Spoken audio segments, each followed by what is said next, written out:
දස රජ දහම් රජයන දැහැමි රජ අනුහසින සාමය සෙත් සෞභාග්‍යය උදා කරමින් ලෝතුරු ගුණ වෙලෙන අමාදම් සිසිලස සිරිලක දසත ගලා ඒවා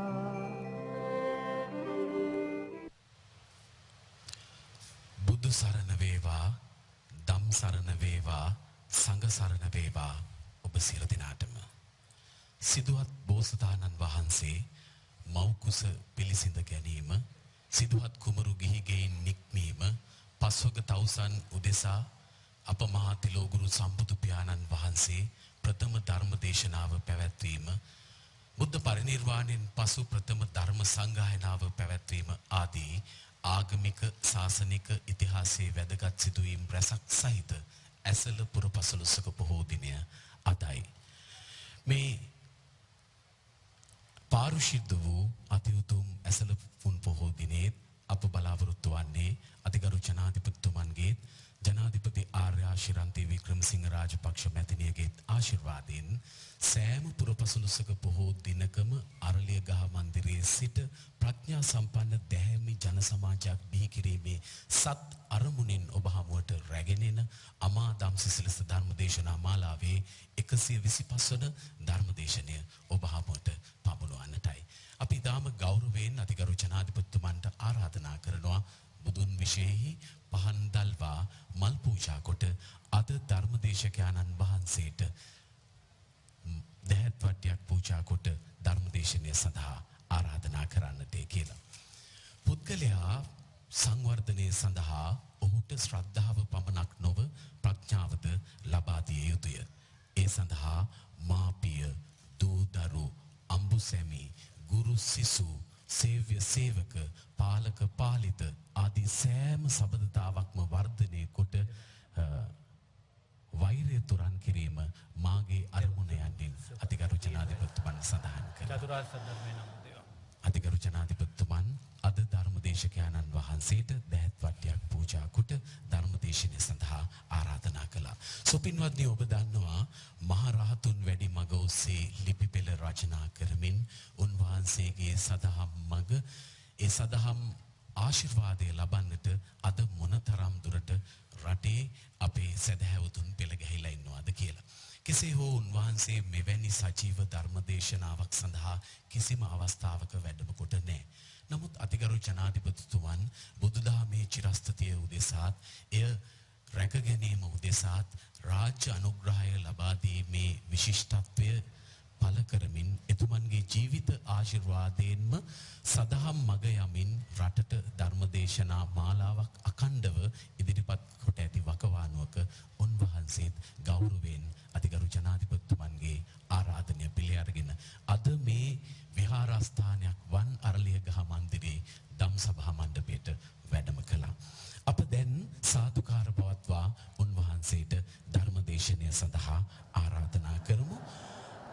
අවසරයි ගෞරවාර්හ රාජගිරියේ ආර්ය ඥාන ස්වාමින් වහන්සේ. අප උන්වහන්සේගෙන් අද මේ ධර්මදේශනාව තුළ අප තුළ පවතින මහත් වූ ගැටලුකාරී තත්වයකට පිළිතුරක් අපේක්ෂා කරමු. අපේ හාමුදුරුවන් වහන්සේ අද මුළු මහත් සමාජය තුළම බොරුව පැතිරිලා තිබෙනවා. බොහෝ දෙනා අපේ සෑම සමාජ සංස්ථාවකම බොරුවෙන් කටයුතු කරන ආකාරය ප්‍රකට වුණු තැන් තියෙනවා. එහෙන් දකින්න තියෙද්දිත් විමසා බලා සත්‍ය අවබෝධ කරගන්නට ඕනෑ තරම් ඉඩකඩ තියෙද්දිත් ඒ සියල්ල බොරුවෙන් වහන්නට උත්සාහ කරනවා. ඒක මොනතරම් බරපතලද කියනවා නම් අපි දැකලා තියෙනවා අපේ හාමුදුරුවනේ සමහර වෙලාවට ආගමික නායකයින් පවා රහත් වෙලා සෝවාන් වෙලා යයි පවසන අවස්ථා පවා තියෙනවා. මේ බොරුව මොනතරම් අගතිගාමීද? මේ බොරුව පැතිරීම අපේ සමාජය මොනතරම් ආපස්සට රැගෙන යනවද? නිවි සැනහීමට ඒක මොනතරම් බාධාවත්ද? අප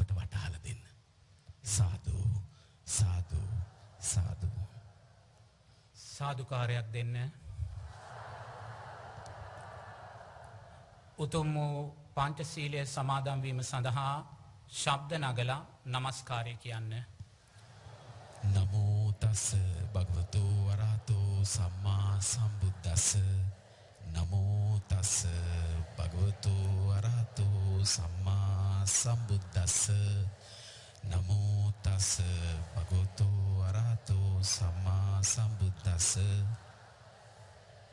බුද්ධං සරණං ගච්ඡාමි. බුද්ධං සරණං ගච්ඡාමි. ධම්මං සරණං ගච්ඡාමි. ධම්මං සරණං ගච්ඡාමි. සංඝං සරණං ගච්ඡාමි. සංඝං සරණං ගච්ඡාමි. ဒ ුතියම්පි බුද්ධං සරණං ගච්ඡාමි. ဒ ුතියම්පි බුද්ධං සරණං ගච්ඡාමි. ဒ ුතියම්පි ධම්මං සරණං ගච්ඡාමි. ဒ ුතියම්පි ධම්මං සරණං ගච්ඡාමි. ဒ ුතියම්පි සංඝං සරණං ගච්ඡාමි.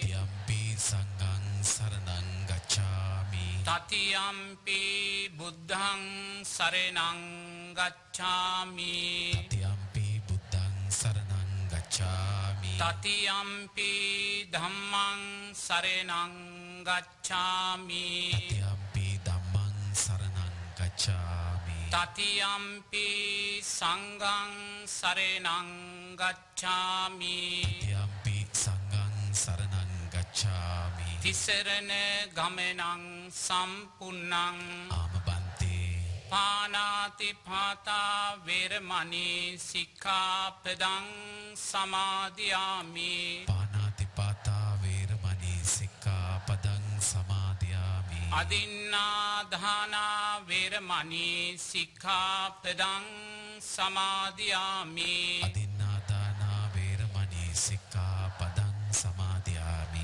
කාමේස මිච්ඡාචාරා වේරමණී සික්ඛාපදං සමාදියාමි. කාමේසු මිච්ඡාචාරා වේරමණී සික්ඛාපදං සමාදියාමි. මුසාවාදා වේරමණී සික්ඛාපදං සමාදියාමි. මුසාවාදා වේරමණී සික්ඛාපදං සමාදියාමි. සුරාමේරය මජ්ජපමා දට්ඨානා වේරමණී සික්ඛාපදං සමාදියාමි. සුරාමේරය මජ්ජපමා දට්ඨානා වේරමණී සික්ඛාපදං සමාදියාමි. තිසරණේන සද්දින් පංචශීලං ධම්මං සාදුකං සුරක්ඛිතං කତ୍වා අප්පමාදේන සම්පාදේත. ආමබන්තේ සමන්ත චක්කවාලේසු අත්‍රා ගච්ඡන්තු දේවතා සද්ධම්මං මුනි රාජස්ස සුනන්තු සග්ග මොක්ඛදං ධම්මස්සවෙන කාලෝ අයං භදන්තා. ධම්මස්සවෙන කාලෝ අයං භදන්තා. ධම්මස්සවෙන කාලෝ අයං භදන්තා. නමෝ තස්ස භගවතු අරහතෝ සම්මා සම්බුද්දස්ස. නමෝ තස්ස භගවතු අරහතෝ සම්මා සම්බුද්දස්ස. නමෝ තස්ස භගවතු අරහතෝ සම්මා සම්බුද්දස්ස. පින්වත් ජනාධිපතිතුමන්, මහින්ද රාජපක්ෂ මැතිතුමන්, එවැගේම ශිරන්ති රාජපක්ෂ ජනාධිපති මැතිනිය ඇතුළු පිංගතුනි, අපේ මහත්මයා අපෙන් ප්‍රශ්නයක් විමසීමක් සිද්ධ කළා.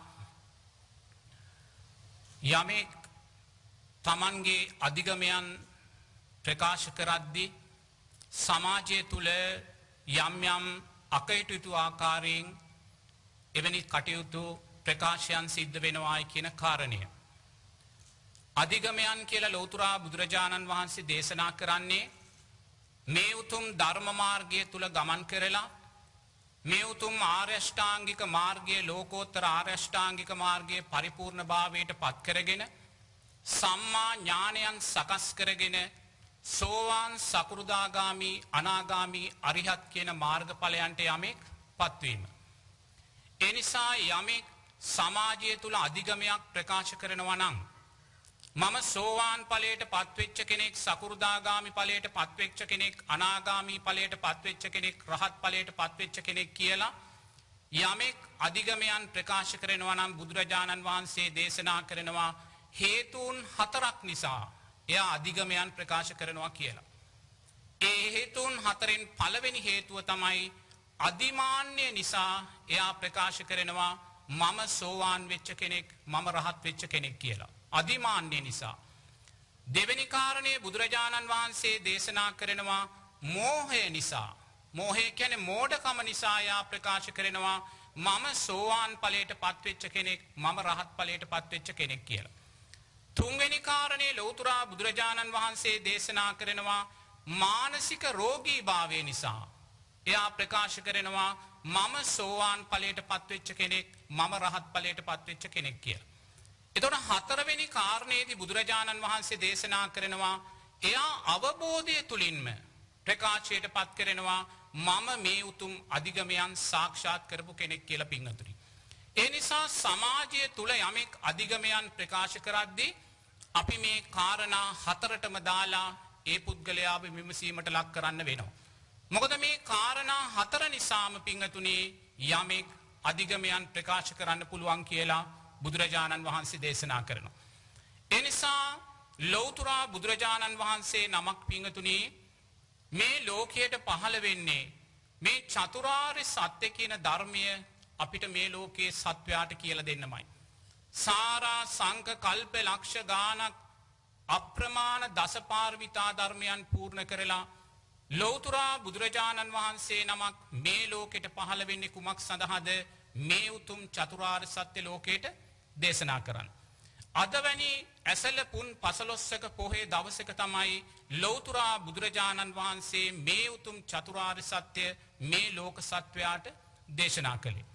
ඒ නිසා පින්වතුනි ලෞතර බුදුරජාණන් වහන්සේ නිරේතුරුවම දේශනා කළා තියෙනවා කාරණා තුනකින් අපි පරිපූර්ණ නම් ඔබට මේ ජීවිතේදී මේ උතුම් සෝවාන් සකෘදාගාමි අනාගාමි අරිහත් ඵලයන් ලබන්න කියලා පුළුවන් කියලා. මොනවාද කාරණා තුන? පළවෙනි කාරණය සද්ධාව. දෙවෙනි කාරණය තමයි වීරය. තුන්වෙනි කාරණය තමයි හිරියොතප්. ඒ කියන්නේ ලැජ්ජාව බය කියන කාරණා දෙක පින්වතුනි. එනිසා අපි තුල මේ කාරණා තුන තියෙනවා නම් බුදුරජාණන් වහන්සේ දේශනා කරනවා මේ ජීවිතේදීම අපිට මේ උතුම් චතුරාර්ය සත්‍ය දකින්න අවබෝධ කරගන්න පුළුවන් කියලා. එනිසා මුල් කාරණය තමයි සද්ධාව කියන කාරණය පින්වතුනි. එනම් මේ සද්ධාවේ හේතුඵල ධර්මයක් නිසාමයි වීරය අපි තුල සකස් වෙන්නේ. කුමක් සඳහා වීරයද? ආර්ය අෂ්ටාංගික මාර්ගයේ තුල ගමන් කිරීම කෙරෙහි වූ වීරය. සද්ධාව සකස් වෙච්ච කෙනා තුල වීරය සකස් වෙනවා ආර්ය අෂ්ටාංගික මාර්ගය තුල ගමන් කරන්න. ආර්ය අෂ්ටාංගික මාර්ගය තුල ගමන් කරන කෙනා තුල ලැජ්ජාව බය දෙක හිරියොතප් සකස් වෙනවා. කුමක් කෙරෙහිද හිරියොතප් සකස් වෙන්නේ? නැවත සතර අපායට වැටෙන්න තියෙන ලැජ්ජාව බය ඇති වෙනවා පින්වතුනි. මොකද අපි මේ ජීවිතේ තාම සෝවාන් ඵලයට පත් වෙලා නැත්තම් ඒ කියන්නේ අපි මරණයෙන් පස්සේ සතර අපායට විවෘතවයි ඉන්නේ පින්වතුනි. සතර අපායට විවෘතවයි ඉන්නේ. අවසාන සකස් වෙන්නා වූ චුතිසිතේ ලෝභසිතක්, ද්වේෂසිතක්, මෝහසිතක් ඇති වුණොත් අපි අනිවාර්යයෙන්ම ලෞතර බුදුරජාණන් වහන්සේ දේශනා කරනවා සතර අපාය උපතකට වැටෙනවා කියලා. ඒ නිසා මේ සතර අපායෙන් මිදෙන්න නම් අපි අනිවාර්යයෙන්ම මේ ජීවිතේ මේ උතුම් සෝවාන් ඵලය කියන කාරණය සාක්ෂාත් කරගන්න වෙනවා. ඒ නිසා ලෞතර බුදුරජාණන් වහන්සේ මේ උතුම් සෝවාන් ඵලය කියන කාරණය සාක්ෂාත් කරගන්න නම් මුලින්ම සද්ධාව කියන කාරණයයි අපිට දේශනා කරන්නේ. සද්ධාව තුලිනුයි පින්වතුනි මිනිසයා සංසාර බය කියන කාරණේ සකස් කරගන්නේ. ධර්මයේ කෙරෙහි සංඝ රත්නයේ කෙරෙහි ඇති කරගන්නා වූ සද්ධාවමයි මේ සංසාර බය කියන කාරණය අපි තුල සකස් කරගන්නේ. එක්තරා අවස්ථාවක ලෞතර බුදුරජාණන් වහන්සේ නර්මදා නදිය ළඟ වැඩ සිටින වෙලාවේ පිංගතුනි එක බමුණෙක් ඇවිල්ලා බුදුරජාණන් වහන්සේගෙන් ප්‍රශ්නයක් අහනවා. භාග්‍යවතුන් වහන්සේ අතීතයේ මේ ලෝකේ බුදුරජාණන් වහන්සේලා කී නමක් පහළ වුණාද කියලා. මොකද අපි දන්නේ 8 බුදුරජාණන් වහන්සේලා ගැන විතරයි පිංගතුනි. ඊට වඩා දෙයක් අපි දන්නේ නැහැ. ඒ වෙලාවේ බුදුරජාණන් වහන්සේ දේශනා කරනවා බමුණ මේ නර්මදා නදියේ තියෙන වැලිකැට සංඛ්‍යාව ගණනකින් කියන්න බෑ වගේ. අතීතයේ බුදුරජාණන් වහන්සේලා මෙපමණයි පහළ වුණේ කියලා ගණනකින් කියන්න බෑ කියලා පිංගතුනි. ඒ කියන්නේ අතීතයේ බුදුරජාණන් වහන්සේලා ලක්ෂ ගණක් මේ ලෝක ධාතුව තුල පහළ වෙලා තියෙනවා. එනම් බලන්න සම්මා සම්බුද්ධ ශාසන ලක්ෂ ගණක් පසු කරගෙන ආවා වූ ගමනක් අපි මේ ඇවිල්ලා තියෙන පිංගතුනි. ඒ ආවා වූ දීර්ඝ භව ගමන බුදුරජාණන් වහන්සේ උපමාවකින් දේශනා කරනවා මේ මහ පොළවේ තියෙන පස් වෙරළු ගෙඩි ගාන්ට ගුලි කරන්න කියනවා පිංගතුනි. මේ මුළු මහ පොළවේම තියෙන පස් වෙරළු ගෙඩි ගාන්ට ගුලි කරන්න කියනවා. ගුලි කරලා එක වෙරළු ගෙඩිය අයින් කරන්න කියනවා. මේ මම ගෙවාගෙන පැමිණි එක කල්පයක්, මේ මම ගෙවාගෙන පැමිණි දෙවෙනි කල්පේ, මේ මම ගෙවාගෙන පැමිණි තුන්වෙනි කල්පේ කියලා පිංගතුනි. මේ වෙරළු ගෙඩි ප්‍රමාණය ඉවර වෙනවා කියනවා, කල්ප ප්‍රමාණය ඉවර වෙන්නේ නැහැ කියනවා පිංගතුනි. මේ මුළු මහ පොළවේම පස් ගැනයි බුදුරජාණන් වහන්සේ දේශනා කරන්නේ. එහෙනම් බලන්න සාරා සංක කල්ප ලක්ෂ සියක් කෝටි ප්‍රකෝටි ගානක් ඈත ඉඳන් පටිච්ච සමුප්පන්නව මැරෙමින් ඉපදෙමින් මැරෙමින් ඉපදෙමින් සංස්කාරයන් කුසල් සංස්කාරයන් අකුසල් සංස්කාරයන් නිසා දුකත් සැපත් දෙක අතර දෝලණය වෙමින් ආවා වූ ගමනක් අපි මේ ඇවිල්ලා තියෙන පිංගතුනි. ඒ ආවා වූ දීර්ඝ භව ගමනේදී බුදුරජාණන් වහන්සේ දේශනා කරනවා මෙතන ඉන්න සෑම කෙනෙක්ම සක්විති රජ වෙලා ඉපදිලා ඉඳලා තියෙනවා කියලා. මෙතන ඉන්න සෑම කෙනෙක්ම සක්‍රයා වෙලා ඉපදිලා ඉඳලා තියෙනවා කියලා. මෙතන ඉන්න සෑම කෙනෙක්ම මේ ලෝක ධාතුවේ යම් සැපයක් කියලා දෙයක් ලබන්න තියෙනවා නම් ඒ සෑම සැපයක්ම භුක්ති විඳලායි තියෙන්නේ කියලා බුදුරජාණන් වහන්සේ දේශනා කරනවා. ඒ වගේම බුදුරජාණන් වහන්සේ දේශනා කරනවා අකුසලයේ නිසා ඔබත් මමත් සතර අපායන්ට වැටිලා කල්ප ගණන් නිරයේ ගිනි අඟුරු යෝධිය ගින්දරත් එක්ක දුක් විඳලා තියෙනවා කියලා. කල්ප ගණන් තිරිසන් ලෝකවලට වැටිලා പ്രേත ලෝකට වැටිලා කල්ප ගණන් අප්‍රමාණ දුක් විඳලා තියෙනවා කියලා පිංගතුනි. බුදුරජාණන් වහන්සේ මේ වින්දා වූ දුක උපමාවකින් අපිට දේශනා කරනවා. බුදුරජාණන් වහන්සේ දේශනා කරනවා ඔබත් මමත් තිරිසන් ලෝකේ ඉපදුන වෙලාවේ හරකෙක් වෙලා එළුවෙක් වෙලා ඌරෙක් වෙලා කුකුලෙක් වෙලා ඉපදුන වෙලාවේ මිනිස්සු අපේ බෙල්ල කපාගෙන මරාගෙන කද්දී ගලා ගිය රුධිරය මහා සාගරයේ ජලයට වැඩි කියලා පිංගතුනි. එනම් බලන්න මේ ආවා වූ දීර්ඝ භව ගමනේදී ඒසා අප්‍රමාණ දුක්ඛන්දරාවක් අපි අත්විඳලා තියෙනවා පිංගතුනි. එතකොට මේ සංසාර බය මේ සංසාර ගැඹුර අපිට මතු කරලා දෙන්නේ කවුද? සද්ධාව විසින්මයි. බුදුරජාණන් වහන්සේ දේශනා කළ උතුම් ධර්මයේ කෙරෙහි සද්ධාවමයි අපිට මේ සංසාර ගැඹුර මතු කරලා පෙන්වන්නේ පිංගතුනි. එහෙම මතු කරලා පෙන්වද්දී ලෝත් පෙන්නලා බුදුරජාණන් වහන්සේ දේශනා කරනවා මේ අතීතේ සාරා සංක කල්ප ලක්ෂ ගානක් ගෙවාගෙන අපි පැමිණියා වගේ අතීතේ බුදුරජාණන් වහන්සේලා ලක්ෂ ගානක් බුද්ධත්වයට පත් වුණා වගේ අනාගතයේදී බුදුරජාණන් වහන්සේලා ලක්ෂ ගානක් තව පහළ වෙනවා කියලා. නර්මදා නදියේ වැලිකැට සංඛ්‍යාවට වඩා අනාගතයේ බුදුරජාණන් වහන්සේලා පහළ වෙනවා කියලා බුදුරජාණන් වහන්සේ දේශනා කරනවා. ඒ කියන්නේ මේ ලෝකය තවත් කල්ප සියක් කෝටි ප්‍රකෝටි ගානක් ඈතට ගලාගෙන යනවා පිංගතුනි. නැවතීමක් නැහැ, නිමාවක් නැහැ, අවසානයක් නැහැ. තව කල්ප කෝටි සියක් කෝටි ප්‍රකෝටි ගානක් දුකත් සැපත් දෙකත් අතර දෝලණය වෙමින් මේ ලෝකයේ ගලාගෙන යනවා. ඒ නිසා ලෞතුරා බුදුරජාණන් වහන්සේ නමක් පිංගතුනි ලෝකයට පහළ වෙන්නේ මෙන්න මේ ලෝක යථාර්ථය අපිට කියලා දෙන්න. සංසාරේ මේසා දුරක් ඔබ ඇවිල්ලා තියෙනවා. මේ ධර්මයෙන් ඔබ ප්‍රයෝජනයක් නොගත්තොත් අරසා දුරක් සංසාරේ ඔබට යන්න තියෙනවා කියන කාරණයයි බුදුරජාණන් වහන්සේ අපිට මතු කරලා පෙන්නන්නේ. එනිසා මේ දීර්ඝ අනාගත සංසාර ගමන කෙනෙක් යන්න කැමති නම් යන්න පුළුවන් පිංගතුනි. කිසිම ප්‍රශ්නයක් නැහැ.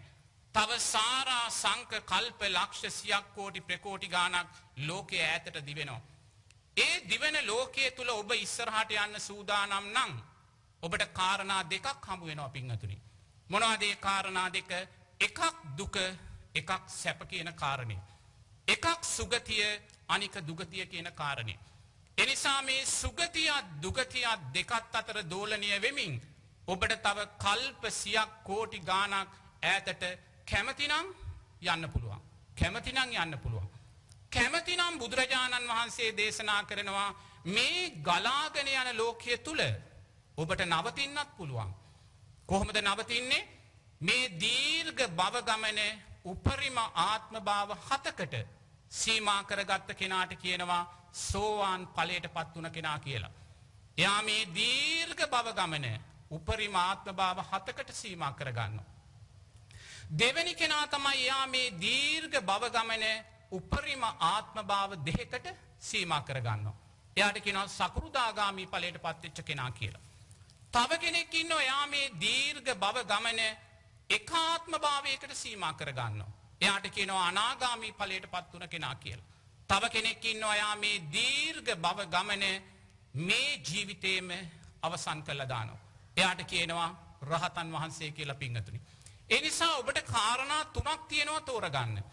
කැමතිනම් දුකත් සැපත් දෙකත් අතර දෝලනය වෙමින් තව කල්ප සියක් කෝටි ප්‍රකෝටි ගානක් ඈතට යන්න පුළුවන්.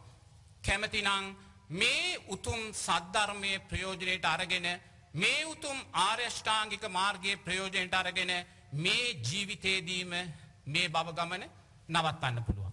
නමුත් ගිහි පිංගතුල්ලාට බුදුරජාණන් වහන්සේ දේශනා කරන්නේ පිංගතුනි මේ දීර්ඝ සංසාර ගැඹුර මේ දීර්ඝ සංසාර දුක දැකලා මේ ජීවිතේදී උතුම් සෝවාන් ඵලයට පත් වෙන්න කියන කාරණය.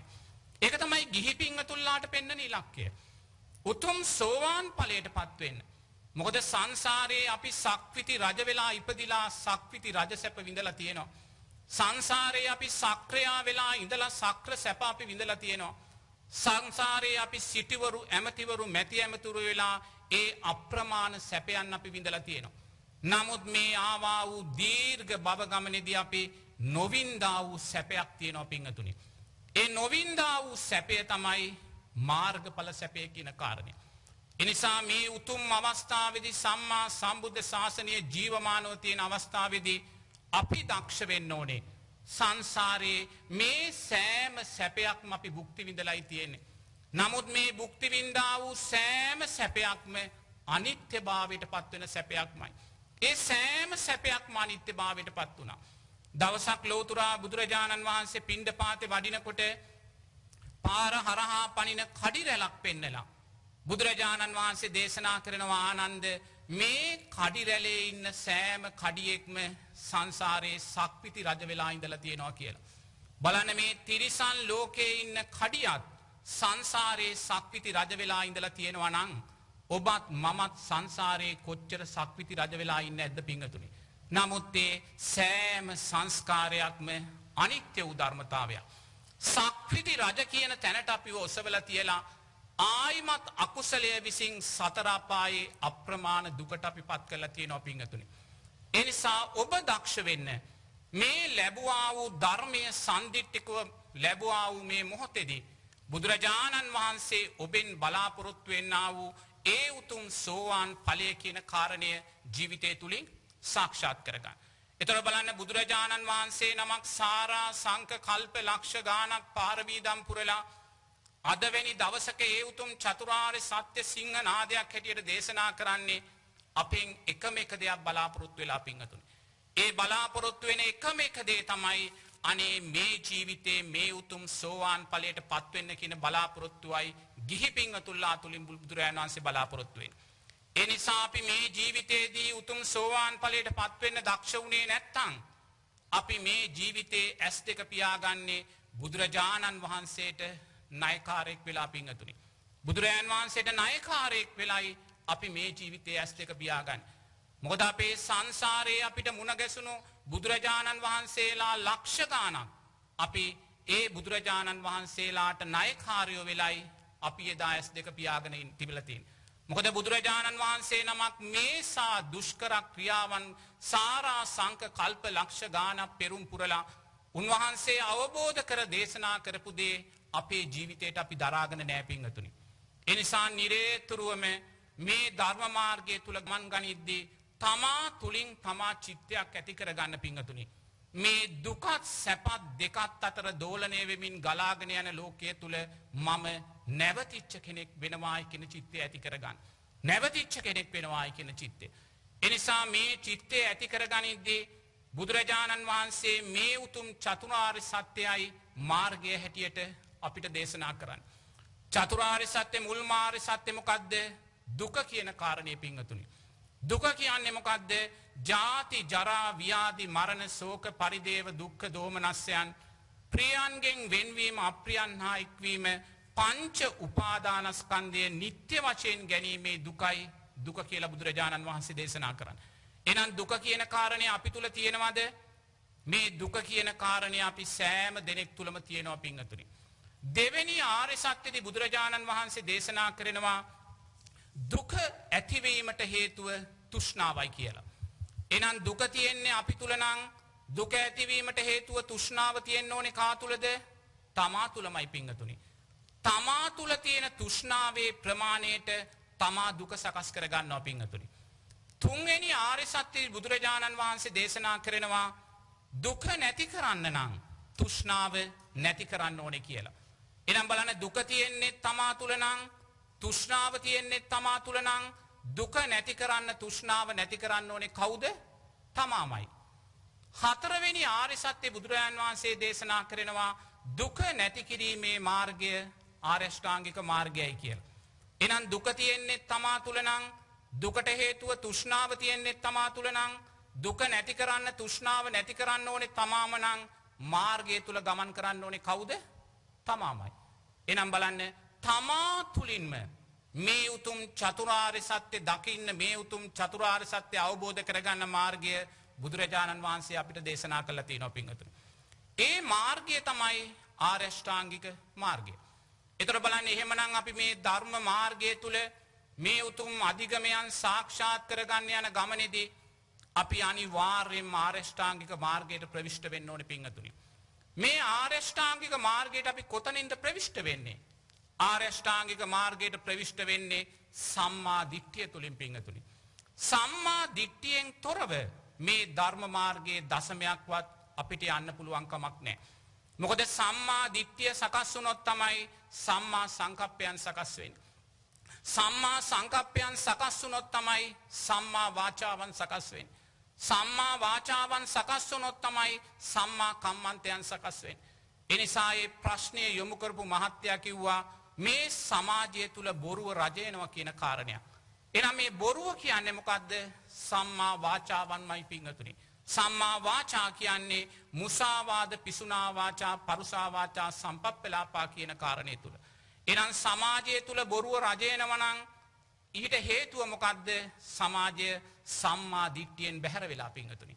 සම්මා දිට්ඨියෙන් බැහැර වෙච්ච තැන කවදාක්වත් සම්මා වාචාවක් සකස් වෙන්න ඉඩක් නැහැ. හේතුඵල ධර්මයක්. මොකද මේවා හේතුඵල හැටියටයි මේ මාර්ගය අපි තුල වැඩෙන්නේ පින්වතුනි. ඒ නිසා මේ ධර්ම මාර්ගය තුල ගමන් කරන කෙනා මුලින්ම දැනගත යුතු දැකගත යුතු කාර්යයක් තමයි සම්මා දිට්ඨිය කියන කාරණේ. සම්මා දිට්ඨිය කියලා බුදුරජාණන් වහන්සේ දේශනා කරන්නේ පින්වතුනි පළවෙනි කාරණය තෙරුවන් කෙරෙහි වූ ශ්‍රද්ධාව. දෙවෙනි කාරණය කර්මය කර්මඵල කෙරෙහි ඇතිවෙන්නා වූ විශ්වාසය. තුන්වෙනි කාරණය මැරිලා හේතුඵල ධර්මයන් අනුව උපතක් තියෙනවායි කියන විශ්වාසය. හතරවෙනි කාරණය දන් දුන්නොත් සිල් රැක්කොත් එහි ආනිසංස තියෙනවායි කියන විශ්වාසය. පස්වෙනි කාරණය අම්මා තාත්තාගේ ගුණයන් තියෙනවායි කියලා ඇති කර ගන්නා වූ විශ්වාසය. මෙන්න මේ විශ්වාසයන් තුල ඔබ කටයුතු කළොත් පමණයි සම්මා දිට්ඨිය සකස් වෙච්ච කෙනෙක් බවට ඔබ පත් වෙන්නේ පින්වතුනි. එහෙනම් බලන්න දැන් පළවෙනි කාරණේ මොකද්ද? තෙරුවන් කෙරෙහි වූ ශ්‍රද්ධාව. බුදුරජාණන් වහන්සේ ධර්ම රත්නයේ සංඝ රත්නයේ කෙරෙහි වූ ශ්‍රද්ධාව අපි ඇති කර ගන්නවා. බුදුරජාණන් වහන්සේගෙන් බාහිරව බුදුරජාණන් වහන්සේගෙන් පිටතව සරණක් පිහිටක් අපි බලාපොරොත්තු වෙන්නේ නැහැ පිංගතුනි. බුදුරජාණන් වහන්සේගේ සරණ එකම සරණ කොට ගන්නවා. බලන්න මේ මොහොතේ අපි මේ ලබන්නා වූ සැනසෙල්ල කවුරුන් නිසාද අපි මේ ලබන්නේ පිංගතුනි? බුදුරජාණන් වහන්සේ නිසා. බලන්න මේසා සැනසෙල්ලක් අපිට ලබන්න බුදුරජාණන් වහන්සේ කොයිසා කැපවීම් සම්භාරයක් කරන්නේ නැද්ද කියලා පිංගතුනි. එදා දීපංකර බුදුරජාණන් වහන්සේගේ පාදමූලෙදී අපේ බෝධිසත්වයින්ට අවශ්‍ය නම් තිබුණා චතුරාර්ය සත්‍ය අවබෝධ කරගන්න. නමුත් උන්වහන්සේ චතුරාර්ය සත්‍ය අවබෝධය කරා යන්නේ නැහැ පිංගතුනි. උන්වහන්සේ කල්පනා කරනවා මම වැනි වීරයවන්ත මිනිස්සෙක් තනියම නිවන් අවබෝධ කරගන්නේ නැහැ කියලා. සියක් කෝටි ප්‍රකෝටි ගාණක් දෙනාට මේ උතුම් ධර්මය මතු කරලයි මම මේ උතුම් ධර්මය අවබෝධ කරගන්නේ කියලා. එහෙම කළා සංසාරයට බහිනවා සාරා සංක කල්ප ලක්ෂ ගාණක් පිංගතුනි දස පාරමී පුරමින් ගමන් කරනවා. පසු කාලීනව බුදුරජාණන් වහන්සේ ආනන්ද ස්වාමීන් වහන්සේට දේශනා කරනවා ආනන්ද මම මේ ආවා වූ දීර්ඝ භව ගමනේදී මහා සාගරයේ ජලය පරාද වෙන තරමට රුධිරය දන් දුන්නා ආනන්ද. මේ මහ පොළවේ පස් පරාද වෙන තරමට මං ශරීර මාංශ දන් දුන්නා ආනන්ද. මේ ආකාශයේ තරු පරාද වෙන තරමට මං ඇස් ගලව ගලවා දන් දුන්නා ආනන්ද. බිසවක් බිරිඳක් දරුවෙක් රටක් රාජ්‍යයක් මුණුබුරෙක් ලැබුණද ඒ සෑම දෙයක්ම දන් දුන්නා ආනන්ද. කුමක් උදෙසාද? ඔබත් මමත් මේ විදින්නා වූ සැනසෙල්ල ලබා දීම උදෙසා පිංගතුනි. උන්වහන්සේ උදෙසා නෙමේ ඔබටත් මටත් මේ සැනසෙල්ල ලබා දීම උදෙසා. ඉන් පස්සේ උන්වහන්සේ සිදුහත් කුමාරයා හැටියට උප්පත්තිය සකස් කර ගන්නවා. අර රම්මේ සුරම්මේ සුබ මාලිගා ලබනවා, සක්විති රජකමේ උරුමය ලබනවා, යසෝදරාව රාහුල වගේ රූමත් බිරිඳක් දරුවෙක් ලබනවා. මේ සෑම සම්පතක්ම අලුයම එළියට දාන කෙළපිඩක් වගේ එළියට දානවා පිංගතුනි. කවුරුන් උදෙසාද? ඔබත් මමත් මේ මොහොතේ මේ ලබන සැනසෙල්ල උදෙසා පිංගතුනි. ඉන් පස්සේ උන්වහන්සේ 6 අවුරුද්දක් දුෂ්කර ක්‍රියා කරනවා. බුදුරජාණන් වහන්සේ පසු කාලීනව දේශනා කරනවා ආනන්ද මට ගුරුවරයෙක් හිටියේ නෑ, පතක් පොතක් තිබුණේ නෑ. මට මාර්ගය දැන කියා ගන්න කෙනෙක් හිටියේ නෑ. ඒ නිසා මං දුක තුලින්මයි දුක ජයගන්නේ කියලා හිතුවේ ආනන්ද. ඒ නිසා ආනන්ද මම මේ ශරීරයට අප්‍රමාණ දුක් දුන්නා. සමහර දාට මං එක කඩල ඇටයක් විතරයි වැළඳුවේ, සමහර දාට මං එක මුං ඇටයක් විතරයි වැළඳුවේ, සමහර දාට මං එක බත් ඇටයක් විතරයි වැළඳුවේ. ඊට වඩා දෙයක් මම මේ ශරීරයට දුන්නේ නෑ ආනන්ද. දුක තුලින්මයි දුක ජයගන්නේ කියලා හිතුවේ. දැන් මට ඇවිදින්න බෑ. දැන් මං කැලේ බඩගාමින් ජීවත් වෙන්නේ ආනන්ද. මං බඩගාගෙන ගිහිල්ලා අර ගොපලු රෑන් හරක් ගාල් ළඟට ගිහිල්ලා අර ගොපලු දරුවා ඈතට යනකන් ඉඳලා මං හරක්ගේ තනපිඩු වලට කට තියාගෙන කිරි උරලා බොනවා කියනවා. මේ හරක් පයින් ගහන වෙලාවේ මම මේ ගව ගාලේ සතිය දෙක සිහිසුන්ව වැටිලා ඉන්නවා කියලා බුදුරජාණන් වහන්සේ දේශනා කරනවා. මං නැගිටිනකොට ආනන්ද මට බඩ ගා ගන්නවත් පණ නෑ සිහිය එනකොට. මම අර හරක් ගාලේ දාලා තිබ්බේ හරක් පැටවුන්ගේ කහපාට අසූචි වළඳනවා ආනන්ද. ඒ කහපාට අසූචි වළඳද්දී මට අපුලක් දුගදක් දැනුනේ නෑ ආනන්ද කියලා බුදුරජාණන් වහන්සේ දේශනා කරනවා. එනම් බලන්නේ හරක් පැටවුගේ කහපාට අසූචි වළඳද්දී බෝධිසත්වයින්ට අපුලක් දුගදක් නොදැනුනේ ඇයි පිංගතුනි? ඔබටත් මටත් මේ සැනසෙල්ල අත්කර දීම උදෙසාමයි. අවසානයේ උන්වහන්සේ දකිනවා දුක තුලින් දුක ජය ගන්න බැහැ කියලා. උන්වහන්සේ මධ්‍යම ප්‍රතිපදාවට එනවා පිංගතුනි. සුජාතාවගේ කිරිපිටු දානේ වළඳලා ජයශ්‍රී මහා බෝධි මූලේ වාඩි වෙලා චිත්තයක් අදිෂ්ඨානයක් ඇති කර ගන්නවා. මේ ලේ මස් සම් මැටනහර වියලේවා සම්මා සම්බුද්ධ රාජ්‍ය අවබෝධයෙන් තොරව නැගිටින්නේ නැහැ කියලා. මොකක්ද මේ බෝධිසත්වයෝ කරන්නේ? ජයශ්‍රී මහා බෝධි මූලෙදී ජීවිතේ මරණයට දානවා පිංගතුනි. ජීවිතේ මරණයට දැම්මා. ජීවිතේ මරණයට දැම්මා කියන්නේ රූපය කෙරෙහි තියෙන තෘෂ්ණාව අතහැරුණා. වේදනාව සංඥාව චේතනාව විඥානය කෙරෙහි තියෙන තෘෂ්ණාව අතහැරුණා. පංච උපාදානස්කන්ධය කෙරෙහි තියෙන තෘෂ්ණාව අතහැරෙද්දී ජීවිතේ මරණයට වැටෙද්දී අන්න චතුරාර්ය සත්‍ය සම්මා සම්බුද්ධ රාජ්‍යයත් අවබෝධ කරගන්නවා පිංගතුනි. එනම් බලන්න මේ ලෞතර බුදුරජාණන් වහන්සේ මේ උතුම් සම්මා සම්බුද්ධ රාජ්‍ය අවබෝධ කරගන්නේ ජීවිතේ මරණයට දාලා පිංගතුනි. ජීවිතේ මරණයට දාලා ලැබුවා වූ අවබෝධයක ඵලයකුයි ඔබත් මමත් මේ භුක්ති විඳින්නේ. එහෙනම් ඔබ නුවණින් ගලපලා බලන්න බෝධිසත්වයෝ ආවා වූ සාරා සංක කල්ප ලක්ෂ ගානක් වූ ගමනේදී මහා සාගරේ පරාද වෙන තරමට රුධිරය දන් දුන්නා නම් මහා පොළවේ පස් පරාද වෙන තරමට ශරීර මාංශ දන් දුන්නා නම් මහා මේරුවේ උස පරාද වෙන තරමට ඔටුනු පැලැන්දා වූ හිස් දන් දුන්නා නම් ලක්ෂ කී වාරයක් ජීවිතේ මරණයට දාන්නේ නැද්ද පින්වතුනි? ලක්ෂ කී වාරයක් ජීවිතේ මරණයට දාන්නේ නැද්ද? ලක්ෂ කී වාරයක් ජීවිතේ මරණයට දාලා ලැබුවා වූ අවබෝධයක ඵලයක්ද පින්වතුනි ඔබත් මමත් මේ භුක්ති විඳින්නේ. බලන්න මේ ආකාරයෙන් දකිද්දී අපි දකින්නේ කුමක්ද? බුදුරජාණන් වහන්සේ මේසා අප්‍රමාණ දුක්ඛන්දරාවක් මේසා දීර්ඝ කාලයක් අත්විඳින්නේ ඔබටත් මටත් මේ සැනසෙල්ල ලබා දීම උදෙසාමයි පින්වතුනි. ඒ නිසා නිරේතුරු අපි දකින්න ඕනේ අපි උදෙසා මහා සාරා සංක කල්ප ලක්ෂ ගානක් පුරාවට අප්‍රමාණ දුකක් වින්දා වූ අම්මා කෙනෙක් තාත්තා කෙනෙක් ඉන්නවා නම් ඒ අම්මා තාත්තා ලෝතුරා බුදුරජාණන් වහන්සේමයි කියන කාරණේ දකින්න ඕනේ පින්වතුනි. දැකලා බුදුරජාණන් වහන්සේගේ සරණින් පිහිටෙන් තොර සරණක් පිහිටක් බලාපොරොත්තු වෙන්න එපා. බුදුරජාණන් වහන්සේමයි එකම සරණ බුදුරජාණන් වහන්සේමයි එකම පිහිට තැන කියන කාරණේ තුල ඉන්න. මොකද මේ බ්‍රහ්ම තලයන්හි ඉන්න ලොකුම බ්‍රහ්මයා තමයි මහා බ්‍රහ්මයා කියන්නේ. මහා බ්‍රහ්මයාත් ඇවිල්ලා බුදුරජාණන් වහන්සේට වන්දනා කරනවා. මේ සියලුම දිව්‍ය තලයන්ට අධිපති කෙනා තමයි සක්‍රයා කියන්නේ. මේ සක්‍රයාත් ඇවිල්ලා ලෝතුරා බුදුරජාණන් වහන්සේට වන්දනා කරනවා. මේ මනුස්ස ලෝකයට අධිපති කෙනා තමයි සක්විති රජ කියන්නේ.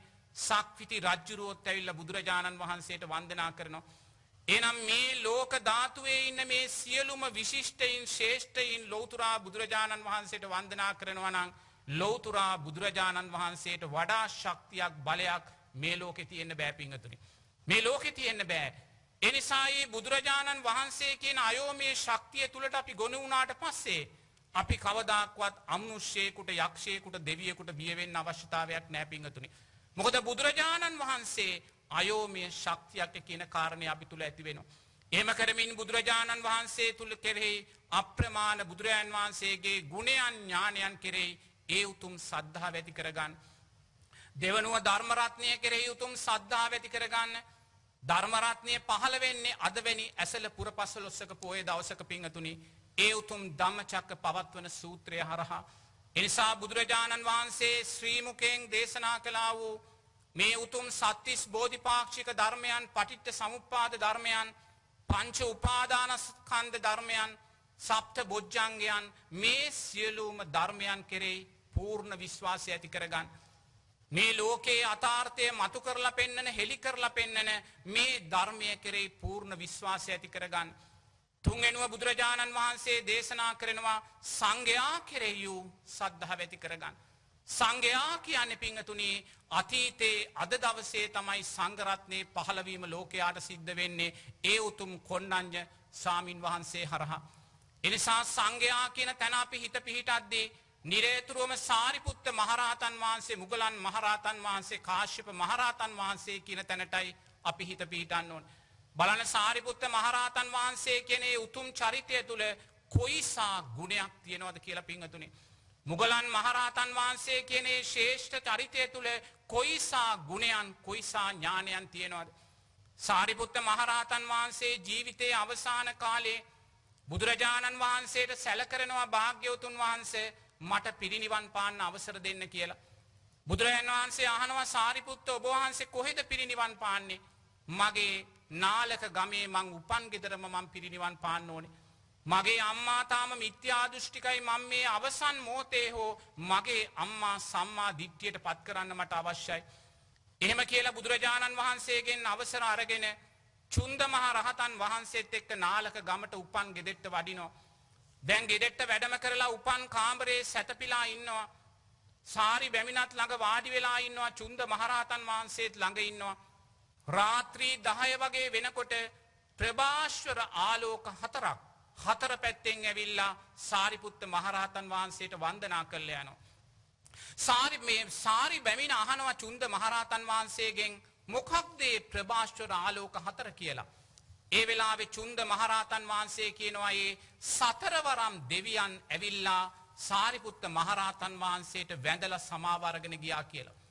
ඊට පස්සේ මධ්‍යම රාත්‍රී 12 වෙනකොට ඒ ආලෝක හතරට වඩා ප්‍රභාස්වර ආලෝකයක් ඇවිල්ලා සාරිපුත්ත මහරහතන් වහන්සේ ළඟට ඇවිල්ලා නැතුව යනවා. ඒ වෙලාවේ අර මෑණියෝ අහනවා චුන්ද මහරහතන් වහන්සේගෙන් මොකක්ද ඒ ආලෝකය කියලා. එතකොට කියනවා සක්‍රයා ඇවිල්ලා සාරිපුත්ත මහරහතන් වහන්සේට වන්දනා කළා ගියා කියලා. ඊළඟට එළි වෙන යාමේ මේ සියලුම ආලෝකයන් පරාද කරන ප්‍රභාස්වර ආලෝකයක් ඇවිල්ලා වන්දනා කළා යනවා. සාරි බැමිණ අහනවා චුන්ද මහරහතන් වහන්සේගෙන් මොකක්ද ඒ ආලෝකය කියලා. එතකොට චුන්ද මහරහතන් වහන්සේ කියනවා මේ මහා බ්‍රහ්මයා ඇවිල්ලා වන්දනා කළා යනවා කියලා. බලන්න සාරිපුත්ත මහරහතන් වහන්සේ කියන මේ උතුම් චරිතය තුල සතරවරම් දෙවියන් සක්‍රයා මහා බ්‍රහ්මයා වන්දනා කරන උතුම් ගුණයන් උතුම් ඥානයන් තියෙනවා පිංගතුනි. ඒ නිසා නිරේතුරුව සංඝයා කියන තැන කටයුතු කරද්දී ඒ අතීතයේ වැඩ සිටියා වූ ඒ උතුම් සංඝ රත්නය සිහිපත් කරගෙන කටයුතු කරන්න. වර්තමානයේ ඕනෑම ස්වාමින් වහන්සේකට ආරණ්‍ය කියලා පන්සල කියලා බෙදන්න යන්න එපා. සිල්වත් දුසිල්වත් කියලා බෙදන්න යන්න එපා. ඔබට මුණ ගැහෙන ඕනෑම ස්වාමින් වහන්සේ නමක් උදෙසා සංඝයා අරමුණු කරගෙන දන් දෙන්න කියලා බුදුරජාණන් වහන්සේ දේශනා කරනවා. මොකද බුදුරජාණන් වහන්සේ කියනවා සංඝයා කියන්නේ ගින්දරක් කියලා පිංගතුනි. සංඝයා කියන්නේ ගින්දරක් කියනවා. ඒ සංඝයාගේ ගුණයන් ඥානයන් වැඩි වෙන්න ඒ ගින්දර රස්නිය වැඩි වෙනවා පිංගතුනි. ඒ නිසා අපි යම් හේතුවක් නිසා සංඝයා එක්ක ගැටෙන දිශාවකට ගියොත් සංඝයාට චෝදනා කරන දිශාවන්ට ගියොත් එහෙම නැත්නම් යම් සංඝයාගේ හිත රිදවෙන දිශාවට ගියොත් අපි නිරේතුරුව මේ සංඝයා නැමැති ගින්දරෙන් පිච්චෙනවා පිංගතුනි.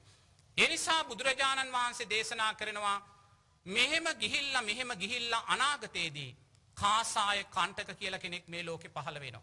ඒ කාසාය කණ්ඨක තමයි එදා සංඝයා කියලා නියෝජනය වෙන්නේ පිංගතුනි. ඒ කාසාය කණ්ඨක පන්සලක නෙමේ ජීවත් වෙන්නේ. ගෙදර ජීවත් වෙන්නේ. එයාගේ මේ සිවුර අඳනේ හැලිලායි තියෙන ඒවා නැහැ. ගිහි ඇඳුමක් ඇඳන් එයා ජීවත් වෙන්නේ. ගෙදර ඉඳගෙන මස් කාලා අරක්කු බීලා තමයි එයා ජීවත් වෙන්නේ. බුදුරජාණන් වහන්සේ දේශනා කරනවා මේ කාසාය කණ්ඨකටත් සාංගික කළා දන් දෙන්න කියලා. මේ කාසාය කණ්ඨකටත් දානයක් සාංගික කරන්න පුළුවන් කියලා බුදුරජාණන් වහන්සේ සූත්‍රයකින් දේශනා කරනවා පිංගතුනි. ඇයි බුදුරජාණන් වහන්සේ මෙහෙම දේශනා කරන්නේ? එදාට කාසාය කණ්ඨක තමයි සමාජයේ ඉන්න ලොකුම සිල්වතා පිංගතුනි. අරසා දුස්සීලව ගත කරන කාසාය කණ්ඨක තමයි එදා සමාජයේ ඉන්න ලොකුම සිල්වතා. එහෙනම් ඔබ නුවණින් ගලපලා බලන්න සමාජයේ කොයිසා දුසිල්වත් භාවයට එදාට පත් වෙලා තියෙන්න ඕනේද පිංගතුනි. එහෙනම් බුදුරජාණන් වහන්සේ දේශනා කරනවා මේ කාසාය කණ්ඨකටත් සාංගික කළා දන් දෙන්න කියලා පිංගතුනි. එහෙනම් බුදුරජාණන් වහන්සේ කාසාය කණ්ඨකටත් සාංගික කළා දන් දෙන්න කියනවා නම් අපි වර්තමානයේ කිසිම කෙනෙක්ගේ වැරදි හොයන්න යන්න අවශ්‍ය නැහැ පිංගතුනි. පන්සල ආරණ්‍ය කියලා බෙදන්න යන්න දුසිල්වත් කියලා බෙදන්න යන්න ඕනේ නැහැ. මොකද සංඝයා කෙරෙහි අපි වැරදි චිත්තයක් ඇති කරගත්තොත් එය පිච්චෙන අකුසලයක් බවට පත් වෙනවා කියලා බුදුරජාණන් වහන්සේ දේශනා කරනවා. මොකද කැලේ ජීවත් වෙන එහෙම නැත්නම් ආරණ්‍ය ජීවත් වෙන ස්වාමින් වහන්සේලා අතර අධිගමලාභී ස්වාමින් වහන්සේලා ඉන්න පුළුවන් පිංගතුනි. ඒ වගේම පන්සල තුලත් අධිගමලාභී ස්වාමින් වහන්සේලා ඉන්න පුළුවන්. පන්සල තුලත් ශක්තිමත් සීලයන් ආරක්ෂා කරන ස්වාමින් වහන්සේලා ඉන්න පුළුවන්.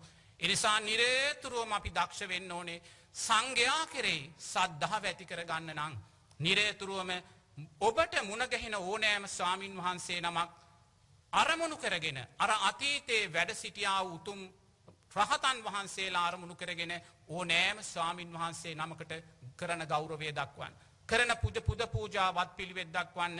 එය පිංගතුනි ඔබට සංඝයා කෙරෙහි වූ සද්ධාව ඇති කරගන්න හේතු වෙනවා. ඒ නිසා මේ කාරණා තුන මේ ධර්ම මාර්ගයේ මුලින්ම අපි තුල තියෙන්න ඕනේ පිංගතුනි.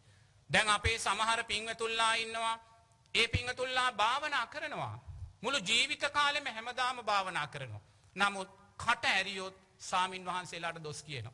අහවල් ස්වාමින් වහන්සේ මෙහෙමයි අහවල් පන්සල මෙහෙමයි කියලා පන්සලට යන්නෙත් නෑ පිංගතුනි. කොච්චර භාවනා කළා සම්මාදිට්ඨිය වැඩිලාද? සම්මාදිට්ඨිය වැඩිලා නැහැ. භාවනා කරනවා සම්මාදිට්ඨිය වැඩිලා නැහැ. බුදුරජාණන් වහන්සේ කියනවා නම් කාසාය කණ්ඨකට සාංගය කළ දන් දෙන්න කියලා හේතුවක් නිසායි බුදුරජාණන් වහන්සේ එහෙම කියන්නේ. එහෙනම් බුදුරජාණන් වහන්සේ හේතුවක් නිසා ඒ දේ කිව්වනම් අපි ඒ දේ පිළිගන්න ඕනේ පිංගතුනි. එහෙම නැති තාක්කල් අපිට කවදාක්වත් සංඝයා කෙරෙහි සද්ධාව ඇති කරගන්න බෑ. ඒ වගේමයි මහා සංඝරත්නය හැටියට අපිත් දැනගන්න ඕනේ. අපි තුල යම් සීලයක් තියෙනවා නම්, අපි තුල යම් ගුණයක් තියෙනවා නම්, අපි තුල යම් සමාධියක් ප්‍රඥාවක් තියෙනවා නම්, ඒවා නිසා බාහිර ලෝකයා කුසල් නොකර ගන්න දිශාවට කටයුතු කරන්න පිංගතුනි. මොකද අපේ තුල සීලයක් තියෙනවා නම්, අපිට යම් කෙනෙක් චෝදනා කරනවා නම්, නිගරු කරනවා නම්, අගෞරව කරනවා නම්, අපි දකින්න ඕනේ ඒ කෙනා මේ ලෝකේ බලවත්ම අකුසලයේ සිද්ධ කරගන්නවා පිංගතුනි. ඒ නිසා සෑම සාමින් වහන්සේ කෙනෙක්ම දක්ෂ වෙන්න ඕනේ තමන් නිසා ලෝකයා අකුසල් සිද්ධ නොකර ගන්න තැනට පත් කරන්න. මොකද තමන් යම් හේකින් ආවේගශීලී භාවයට පත් වුණොත් එවැනි හේතුන් නිසා ගිහි පිංගතුල්ලා අප්‍රමාණ අකුසල් සිද්ධ කරගන්න පුළුවන් පිංගතුනි. මොකද මට මතකයි මං එක්තරා ගම්මානයක පිණ්ඩපාතේ වඩිද්දී එක අතුරු පාරක මං පිණ්ඩපාතේ වැඩිය පිංගතුනි. ඒ අතුරු පාර පටන් ගන්න තැන ඉඳන් අවසානයේ යන තැනක ඉඳන්ම පාර දිගටම මේ බල්ලෝ මගේ ඇඟට පයින්නවා. මොකද මේ හැම ගෙදරකම බල්ලෙක් ඉන්නවා. ඒ බල්ලෝ ඉන්නේ පාරේ. දිගටම බල්ලෝ පයින්නවා. දැන් බල්ලෝ පැන කොහොම හරි මං පිණ්ඩපාතේ කරගෙන එළියට ආවා. ඊළඟ සතිය ආයිමත් ඒ අතුරු පාරේ පිණ්ඩපාතේ වඩිද්දී ඒ විදිහටම බල්ලෝ බුරාගෙන පයින්නලා ඇස්තුණා. මං ඒ පාරේ පිණ්ඩපාතේ වැඩියේ නැහැ.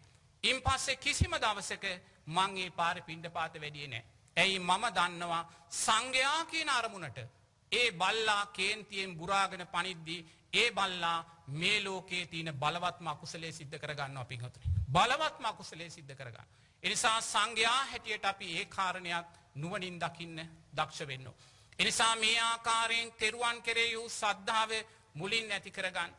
දෙවෙනි කාරණය පින්වතුනි බුදුරජාණන් වහන්සේ දේශනා කරනවා හේතුඵල ධර්මයන් අනුව මැරිලා නැවත උපතක් තියෙනවා කියන කාරණය අපි දකින්න ඕන.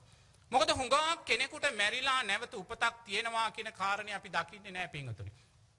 සමහරු මරණය තමයි විමුක්තිය කියලා දකින්නේ. සමහරු හිතනවා මරණයෙන් පස්සේ අපි සාමදානේ සැතපෙනවා, ඉන් පස්සේ නැවත ජීවිතයක් නැහැ කියලා. ඒ නිසා මරණය ආස්වාදයක් කොටගෙන ජීවත් වෙන අය ඉන්නවා පින්වතුනි. ඒගොල්ලෝ කියන්නේ අපි කාලා බීලා ඇඳලා ලස්සන්ට ජීවත් වෙමු, මැරුණට පස්සේ සියල්ලම ඉවරයි කියලා පින්වතුනි. ඇයි මෙහෙම කියන්නේ? සම්මා දිට්ඨියටපත් වෙලා නැහැ. ඒ නිසා සම්මා දිට්ඨියේ එක්තරා අංගයක් තමයි මැරුණාට පස්සේ හේතුඵල ධර්මයන්ට අනුව උපතක් තියෙනවායි කියන විශ්වාසය අපි තුල සකස් වෙන්න ඕනේ. බුදුරජාණන් වහන්සේගේ කාලයක බමුණෙක් හිටියා පින්වතුනි. මේ බමුණට ලස්සන අදහසක් ඇති වුණා. ඒ අදහස තමයි මම කවදා හරි මැරුණට පස්සේ කිසිම කෙනෙක් වල නොදැමූ තැනක මගේ දේහය වල දාන්න ඕනේ කියලා.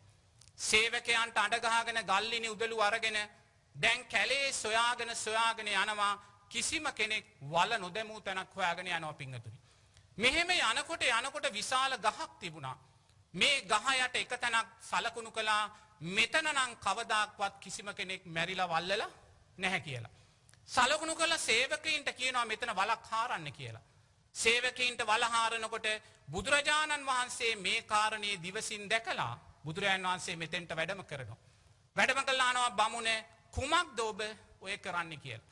එතකොට මේ බමුණ කියනවා භාග්‍යවතුන් වහන්සේ කිසිම කෙනෙක් වල නොදැමූ තැනක මගේ දේහය වල දාන්නයි මං යන්නේ. මෙතන කවදාක්වත් කිසිම කෙනෙක් වල දාලා නැහැ කියලා. ඒ වෙලාවේ බුදුරජාණන් වහන්සේ పూర్වේ නිවාසානුස්සති ඥානයේ සමවැදිලා දේශනා කරනවා බමුණ මේ තැන ඔබ 13000 වතාවක් අතීතේ මැරිලා වල දාපු තැනක් කියලා. 13000 වතාවක් මේ බමුණාම මෙතන අතීතේ මැරිලා වල දාලා තියෙනවා පින්වතුනි. බලන්න මිනි වලක් තුලින් බුදුරජාණන් වහන්සේ මතු කරලා ගත්ත සංසාර ගැඹුර. එනම් බලන්න ඔබ ඔය වාඩි වෙලා තියෙන මේ අඩි දෙකේ බිම් ප්‍රමාණය කියන්නේ මොකක්ද?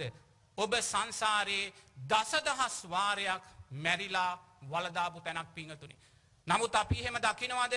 අපි එහෙම දකින්නේ නැහැ. මේක මගේ නිවස, මේක මගේ ගෙදර, මේක මගේ පන්සල, මේක මගේ ආරණ්‍ය කියලා තමයි අපි දකින්නේ. මේ ස්ථානයේ අපි මැරිලා දසදහස් වාරයක් වලදාපු තැනක් කියලා අපි දකින්නේ නැහැ පින්වතුනි.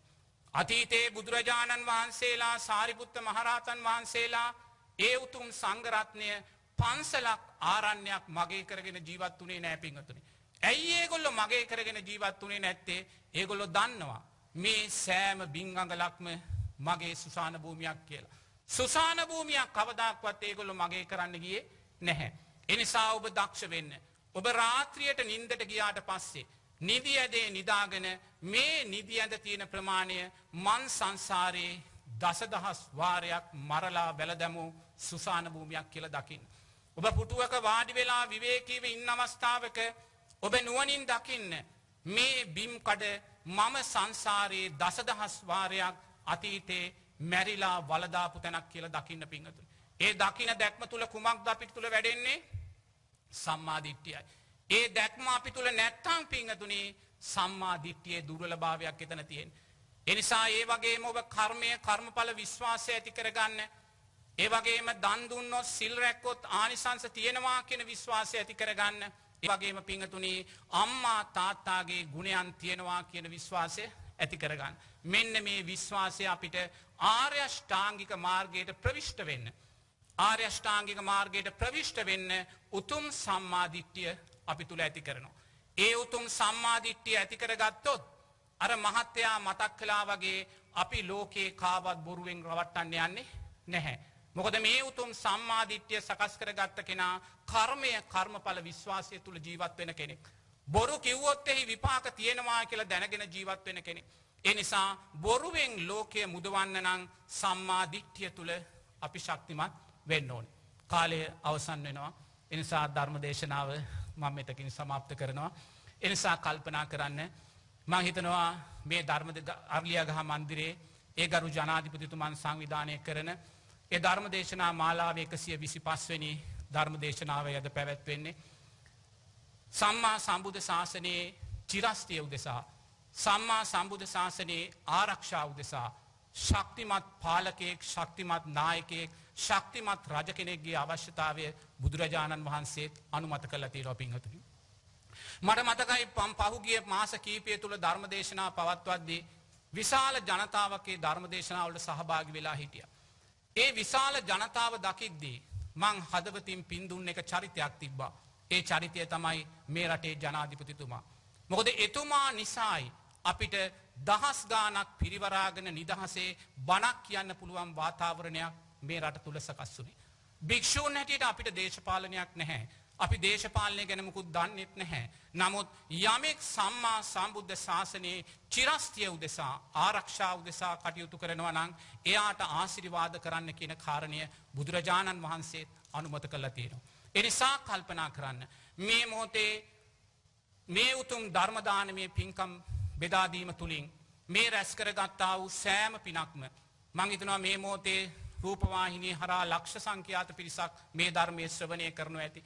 ඒ ශ්‍රවණය කළා වූ සෑම කෙනෙක් තුලින්ම රැස් වුණා වූ සෑම පිනක්ම මුලින්ම ඒ ජනාධිපති මහින්ද රාජපක්ෂ මැතිතුමන්ටත් ඒ වගේම මේ ශිරන්ති රාජපක්ෂ ජනාධිපති ආර්යාවටත් ඒ වගේම කල්යාණ මිත්‍රභාවයෙන් සහසම්බන්ධ වෙන්නා වූ ඔබ සියලු දෙනාටමත් රූපවාහිනිය හරහා සද්ධර්මයේ ශ්‍රවණය කළා වූ සියලු නිරෝගී සුවපත්භාවයේ පිණිසත් දීර්ඝායුෂ පිණිසත් මේ ජීවිතයේදී මුතුම් චතුරාර්ය සත්‍ය අවබෝධය පිණිසත් මේ පින හේතු වේවා කියලා සාදු කියන්න පිංගතුනි.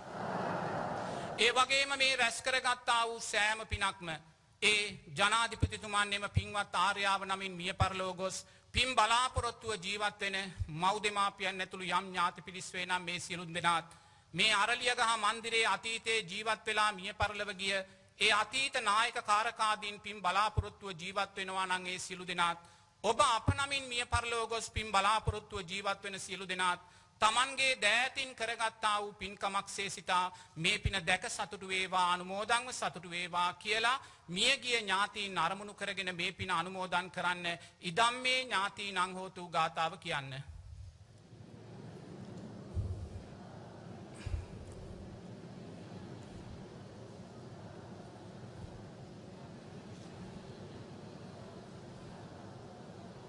ඒ වගේම මේ රැස් කරගත්තා වූ සෑම පිනක්ම මහේශාක්‍ය අල්පේශාක්‍ය අප්‍රමාණ දිව්‍ය රාජ සමූහයාද මේ ගම්බිම් සුරකින්නා වූ දෙවියෝද මේ පින් දැක සතුටු වේවා අනුමෝදන්ව සතුටු වේවා දෙවියන්ගේ ආශිර්වාදයෙන් මේ පින්වත් ජනාධිපතිතුමන් ඇතුළු ඒ සියලු දෙනාමත් ඔබ සියලු දෙනාමත් නිදුක්ව නිරෝගීව ආරක්ෂා කෙරෙත්වා කියලා දෙවියන්ටත් මේ පින අනුමෝදන් කරන්නේ තාව චාච අම්මේහි කියලා.